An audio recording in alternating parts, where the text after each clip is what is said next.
अस्सलाम वालेकुम। मैं हूं टेरेस जे सेगमनी और आप देख रहे हैं टीजेएस न्यूज़। आज सुप्रीम कोर्ट ने जड़ावाला के हवाले से पंजाब को हुकूमत की रिपोर्ट को मुस्तरद कर दिया। इसके अलावा पीटीआई ने अली अमीन गंडापुर को जो है वो पंजाब केपीके का वजीर आला नामजद कर दिया। तीसरी खबर जो हम आपके साथ शेयर करेंगे वो ये है कि इस्लामाबाद हाई कोर्ट ने बुशरा बीबी की दरख्वास्त पर रिस्पॉन्डेंट्स को नोटिस इशू कर दिया। जड़नवाला का जो वाकया था उसमें आपको याद है कि वो बेशुमार जो है क्रिश्चियंस कॉलोनी के में जड़नवाला क्योंकि डिस्ट्रिक्ट है, वहाँ पर जो जितने भी क्रिश्चियंस के घर थे और चर्चेस थे तकरीबन 22 के करीब जो है वो चर्चेस थे, जबकि एचआरसीपी कहती है कि ये चर्चेस की तादाद 24 थी। वो उनको तबाह कर दिया था और उनके अलावा जो है वहाँ पर जो लोग रह रहे थे उनके घरों को जो है तबाह कर दिया गया था। तो उसके हवाले से फिर आपको याद है कि जब काजी फाइज ईसा उस वक्त हालांकि चीफ जस्टिस नहीं बने थे और वो उन्होंने जब ये वाकया हुआ तो और वो उस जगह में अपनी बेगम के साथ गए और ना सिर्फ उन्होंने वहाँ पर उस जगह का दौरा किया बल्कि जो उस वक्त पुलिस एहलकार वहाँ पर मौजूद थे उनसे जो है ना क्वेश्चनिंग की थी उन्होंने और उन्होंने पूछा और इस हवाले के वाकये के हवाले से काफ़ी मालूमात जो है ना इकट्ठी की थी। आज इस सुप्रीम कोर्ट में जब इस केस का प्रोसीडिंग शुरू हुई तो ये तकरीबन 5 घंटे जो है ये केस चलता रहा और इस केस में सुप्रीम कोर्ट ने क्योंकि पंजाब गवर्नमेंट से रिपोर्ट मांगी थी, पंजाब गवर्नमेंट ने आज रिपोर्ट जमा करवाई है। लेकिन उस रिपोर्ट में जो चीज़ें थी, जिस चीज़ की सुप्रीम कोर्ट ने कहा कि आपने तो अभी तक चालान भी सबमिट नहीं हुआ और ये किस तरह से की बात है कि 6 महीने से ज़्यादा का अरसा गुजर चुका है और अभी तक कोई चालान सबमिट क्यों नहीं कराया गया इस हवाले से। तीसरी चीज़ सुप्रीम कोर्ट ने ये कहा कि आपने जो लोग आइडेंटिफाई अभी तक जो आपने नॉमिनेट किए हैं उनको क्या आइडेंटिफाई किया है कि नहीं किया। और ये जो लोग थे, ये जो लोग आए थे जिन्होंने मतलब अटैक किया क्रिश्चियन लोगों के घरों पे, क्या उनका ताल्लुक उस लोकल घर रेजिडेंट्स थे या वो कहीं और से आए थे और उनका ताल्लुक जो है वो किस घराने से जो था। ये जब ये सवालात कर रहे थे तो जो एसपी इन्वेस्टिगेशंस जो कर रहे हैं इस सारे मामलात की, उन्होंने बताया कि जी हम लोग ने जो है बेशुमार जीआईटी कॉन्स्टिट्यूट की है और ये इस हवाले से जो है ना हम इस चीज़ की तफ्तीश कर रहे हैं। तो जस्टिस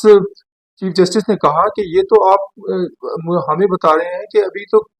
केस की जो शुरुआत है वो होना काफ़ी देर है उसमें और क्योंकि इन्वेस्टिगेशन कंप्लीट होंगी और उसके बाद जो है वो जाके आप कल चालान जमा कराएंगे और आपने चालान क्यों नहीं अभी तक जमा कराए उनसे उन्होंने उससे पूछा। तो जिस पे उन्होंने जो एसपी इन्वेस्टिगेशन है ना कोई खातर खा जवाब ना दे सके और वो हीले बाने से जो है ना तो चीफ जस्टिस ने कहा कि देखें एफआईआर तो आप लोगों ने दर्ज की तो जो मोबाइल फ़ोन से क्या उनका फोरेंसिक ऑडिट करवाया गया कि नहीं किया करवाया गया। और उन्होंने फिर इसके हवाले से उन्होंने हदायत दी है एसपी इन्वेस्टिगेशंस को कि आप ये जो सारी चीज़ें हैं इन चीज़ों को मद्देनज़र रखते हुए एक कम्प्रिहेंसिव किस्म की जो है रिपोर्ट जो है वो फाइल करें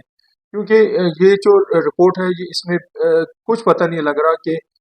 कौन लोग थे कि किधर उनकी कार्रवाई हुई, कौन सी अदालत में केस चल रहा है। तो इस वाले से हमें जो है ना कम्प्रिहेंसिव आप इनकी रिपोर्ट को सबमिट करें। दूसरी अहम चीज़ जो डेवलपमेंट आज हुई है और उसमें ये था कि अली अमीन गंडापुर जो आपको याद है कि बड़े मशहूर हुए थे जब पीटीआई का धरना था 2014 में और वो उनको पुलिस ने इस्लामाबाद में अरेस्ट किया था। तो उनकी गाड़ी से जो है वो कुछ बोतलें उन्होंने रिकवर की थी। तो उस पे जो है वो मशहूर हो गया था कि अर्ली में गंडापुर ने ये कहना शुरू कर दिया था ये तो जो बोतलें हैं इसमें तो शहद है। और इसके अलावा अली अमीन गंडापुर जो है वो क्योंकि पीटीआई के बहुत एग्रेसिव किस्म के रुकन है और उन्होंने जब ये आज़ाद कश्मीर और गिलगित बल्तिस्तान के हवाले से इलेक्शंस की मुहिम चला रहे थे तो उन्होंने मरीम नवाज के हवाले से जो है ना काफ़ी बातें की थी और इवन के सेक्सियस रिमार्क्स जो है उन्होंने उनका आदत है कि वो सेक्सियस रिमार्क्स बात करते हैं। लेकिन खैर ये जो पीटीआई का मामला है उन्होंने किसको किया है, पीटीआई के लोग इस चीज़ से बहुत खुश हैं कि वो अब बन जाएंगे तो फिर वो जो है ना वो पंजाब में आएंगे और वहाँ यहाँ पर धरने शरने देंगे और फिर ये इन चीज़ों से जो है वो बड़ा माहौल फिर दोबारा से ख़राब होने का। अभी तक क्योंकि सिंध में जो वज़ीर आला थे मुराद अली शाह, उनको फिर दोबारा से जो है वो नामज़द कर दिया गया है सिंध के लिए। और ये तो तकरीबन कोई ऐसी इसमें शक व शुबहत की बात ही नहीं है कि सिंध में जो है वो पाकिस्तान पीपल्स पार्टी की गवर्नमेंट बनेगी, क्योंकि पाकिस्तान पीपल्स पार्टी के पास इस टाइम पे जो है वो 85 के तकरीबन 85 के करीब जो है ना उनकी मेंबरान्स की तादाद है जो कि इलेक्ट हुए हैं। तो उसमें जो है उनके पास क्लियर कट मेजॉरिटी है, जबकि उनको चाहिए तकरीबन हाफ 115 जो वहाँ पर जो है उम्मीदवार total strength of provincial assembly की। क्योंकि अभी जो और ये मुराद अली शाह के मुतालिक ये कहा जाता है कि उन्होंने सिंध के अंदर बहुत डेवलपमेंट का काम किया और वो बड़े चीज़ों को जो है ना समझते हैं। और उनकी आदत ये भी है कि वो लोगों से घुल मिल जाते हैं और लोगों के मसाइल सुनते हैं। जिस टाइम पे वो वज़ीर आला थे तो उस वक्त वो ये नहीं परवाह करते थे कि वो कोई सड़क के किनारे बैठे हुए हैं, चाय के ढाबे में चाय लोगों के साथ पी रहे हैं। तो वो उन लोगों की आदत थी कि वो लोगों से मिक्सअप होने की। और ये लोग उम्मीद कर रहे हैं सिंध के कि जो है वो मुराद अली शाह की वजह से सिंध के अंदर जो है मज़ीद डेवलपमेंट का काम जो है ना वो जारी रहेगा। अभी तक जो है प्राइम मिनिस्टर के लिए वो जो नामजद उम्मीदवारों की बात हो रही है, आज बिलावल भुट्टो ने कहा कि हम ऑपोजिशंस में जो है वो बैठेंगे, लेकिन जो प्राइम मिनिस्टर के लिए जो उम्मीदवार होगा नून का, पाकिस्तान मुस्लिम लीग का, हम उसको जो है वो सपोर्ट करेंगे। और क्योंकि ये एक बड़ी कशमकश चल रही है पीटीआई के दरमियान, और पीटीआई जो है उनकी कोशिश ये है कि वो उनका जो वज़ीर आज़म है वो उनका होना चाहिए, बजाय कि वो किसी और जमात से ताल्लुक़, क्योंकि उनका ये क्लेम है कि भाई हमारे जो वो 93 उम्मीदवार हैं। हालांकि 93 उम्मीदवार तो वो उनके नहीं हैं, वो बेशक बेसिकली वो इंडिपेंडेंट जो है वो तौर पे उन्होंने इलेक्शन लड़ा और उनके सिंबल्स भी जो है इंडिपेंडेंट थे, और फिर उसी वजह से जो है ना वो उन्होंने इस असेंबली के अंदर भी जो है ना मुंतखब हो गए। लेकिन अब ये कहना कि जी वो पीटीआई के हैं, तो वो पीटीआई के तो वैसे तो पीटीआई की बैकिंग थी उनके पर, लेकिन वो जो इलेक्शंस हैं वो इलेक्शंस में वो दाखिल होंगे। अब वो क्योंकि पीटीआई का ये है कि उन्हें उसने किसी और जमात के साथ जो है वो मिलना है, ताकि वो जो रिजर्व सीट्स होती हैं 60 के करीब जो है वो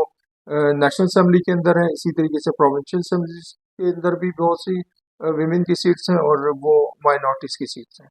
अगर वो किसी जमात में दाखिल नहीं होते, किसी के साथ मिलते नहीं है, तो उनके लिए ये जो रिजर्व सीट्स का जो मामला है वो बड़ा मसला हो सकता है और उससे उनकी जो है स्ट्रेंथ कम हो सकती है। और यही वजह है कि जो नून पाकिस्तान मुस्लिम लीग के प्रेसिडेंट हैं शहबाज शरीफ, उन्होंने आज ये ऐलान किया। उन्होंने कहा कि अगर पीटीआई के पास इतने नंबर्स हैं तो वो फिर दिखा दे और वो जो है वो हम लोग जो है अपोजिशन में बैठ जाएंगे, क्योंकि उनको ये इत्मीनान हो रहा है कि वो जो पीटीआई के जो उम्मीदवार हैं, जो क्योंकि सारे के सारे इंडिपेंडेंट तौर पर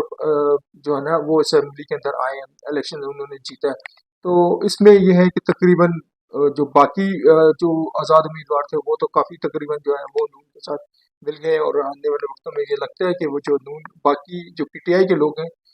उसमें से भी शायद ये जो है वो 20 और 30 के करीब जो है वो उम्मीदवार को काटने में कामयाब हो जाएंगे और वो अपने साथ में ला लेंगे। और इस तरीके से जो है वो पाकिस्तान मुस्लिम लीग नून जो है वो मरकज़ में अपनी हुकूमत बना लेगी। पंजाब में तो खैर उनकी क्लियर कट तो मेजॉरिटी नहीं है, लेकिन उनकी जो है सिंपल मेजॉरिटी है, क्योंकि अभी तक उनके पास 137 का नंबर जो है वो है। और अगर जो 137 के साथ अगर वो 22 अरकान जो कि पीटीआई की भी बैकिंग नहीं थी और वो वैसे ही आज़ाद उम्मीदवार थे और वो जीत गए थे, तो वो उसमें शामिल होने का जो है ना बहुत इम्कान है उनके पीटीआई के पाकिस्तान मुस्लिम लीग के अंदर। तो इस तरीके से अगर वो शामिल हो जाते हैं तो इस तरीके से उनकी जो तादाद है वो तकरीबन हाफ से भी ज़्यादा हो जाती है, और उसके बाद फिर जो उनको रिजर्व सीट्स में मिलेंगी वुमेन सीट्स और माइनॉरिटीज़ की सीट्स, तो उसके हवाले उसके बाद जो है ना उनके नंबर गेम जो है ना और ज़्यादा हो सकते हैं। अच्छा, आज जो तीसरी चीज़ जो हमने आपसे शेयर की करना चाहते हैं वो ये है कि वो बुशरा बेगम जो आपको याद है कि उनको अलकादर ट्रस्ट केस में उनको सज़ा हुई थी 14 साल की। अकाउंटेबिलिटी कोर्ट इस्लामाबाद ने 14 साल की सज़ा बानी है पाकिस्तान तहरीक इंसाफ عمران خان کو اور ان کی بیگم بشرا بیگم کو جو ہے 14 سال کی سزا دی تھی کہ انہوں نے جو ہے وہ توشہ خانے سے تحائف لیے اور ان کو انڈر ویلیو جو کر کے جو ہے بتایا گیا اور اس میں جو ان کو سزا ہو گئی تھی. لیکن جس دن سزا ہوئی تھی تو بشرا بیگم جو ہے وہ اس کورٹ میں موجود نہیں تھی.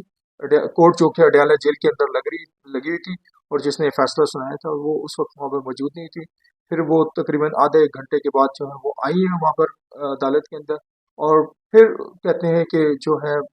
اتھارٹیز نے جیل اتھارٹیز نے بجائے کہ ان کو جیل میں رکھنے کے انہوں نے ان کو پریفر کیا کہ جو ہے ان کو بھیج دیں بنی گالا میں. اور بنی گالا میں جو ہے وہ اب وہ رہ رہی ہیں لیکن وہ بنی گالا میں کہتی ہیں کہ وہ محفوظ نہیں ہے کیونکہ بنی گالا میں جو گھر میں کمرہ ہے وہ کمرے کو ایک ڈکلیئر کیا گیا کہ سب جیل اور اس کے علاوہ جو جتنا بھی اسٹاف ہے وہاں پر وہ سارے کے سارے جو ہے میل اسٹاف ہے تو اس کی وجہ سے انہوں نے اسلام آباد ہائی کورٹ کو اپروچ کیا اور ان سے ریکویسٹ کیا ہے کہ بھئی اسلام آباد ہائی کورٹ سے کہ ان کو جو ہے بنی گالا سے شفٹ کر کے اڈیالہ جیل شفٹ کر دیا جائے. تو اب کیونکہ ہونا تو یہ چاہیے کہ عدالت جو ہے وہ کر دے فیصلہ لیکن عدالت نے جو ہے وہ نوٹس ایشو کیے چیف کمشنر اسلام آباد کو اور تاکہ وہ یہ آ کے بتائیں کہ وہ جو نوٹیفکیشن انہوں نے کیا ہے کہ بھئی بنی گالا کو سب جیل ڈکلیئر کیا وہ اس حوالے سے بتائیں گے اور اس کے بعد پھر وہ اس پہ فیصلہ ہو جائے گا. آج تک کے لیے اتنا ہی. کل ملتے ہیں کچھ نئی ڈیولپمنٹ کے ساتھ. آپ اپنا خیال رکھیں اور مجھے اپنی دعا میں رکھیں. اللہ حافظ.